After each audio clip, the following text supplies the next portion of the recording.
So we have no excuses, guys. The Niners should be able to win 13 games. The ceiling should be like 15 games. That sounds crazy, but come on, bro. You have the easiest schedule. Instead of playing the Baltimore Ravens, you got the Cleveland Browns. It's just in Cleveland. I know we've had our struggles in the past in Cleveland, but this team is nowhere near that level of Baltimore. They're dealing with a quarterback situation for crying out loud. I mean, the division you're playing this year, you're playing the NFC South, which is one of the weakest divisions outside of the Tampa Bay Buccaneers. A lot of them, majority of those three teams are just bottom tier teams. This team isn't all that impressive. Atlanta Falcons, they're still a disappointing franchise. You look at the Carolina Panthers, how long are they going to get into the right direction to where they can be competitive? It's still a question mark. You look at the New Orleans Saints, they're dealing with a quarterback situation.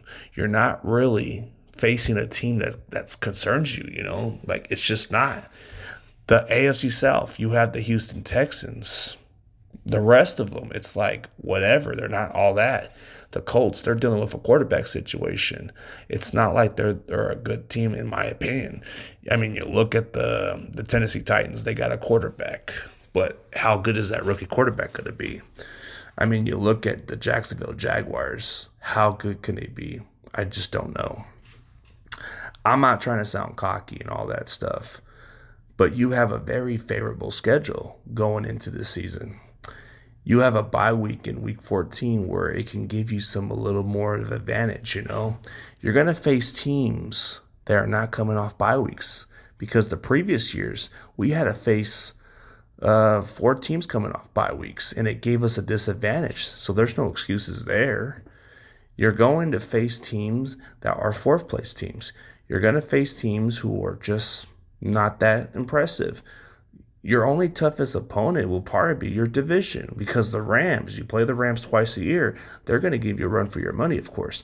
Seattle Seahawks, regardless of what their situation is, you're still going to get your competitive game with these guys. The Arizona Cardinals, regardless of what we think of them, they are still going to be a competitive team.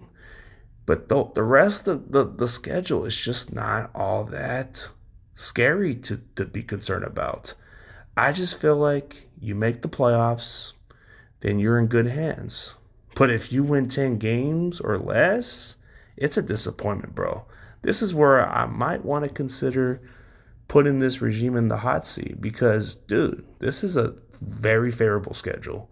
You have everything in place. That's on your decision to address who you want to get, man. But you hit on these drafts.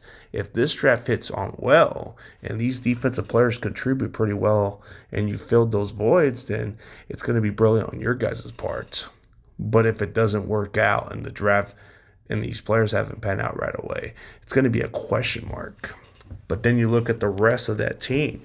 You're going to have a healthy CMC coming from an injury.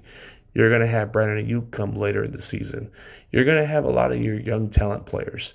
And this is a perfect time to see how these young guys are built because they got to have experience.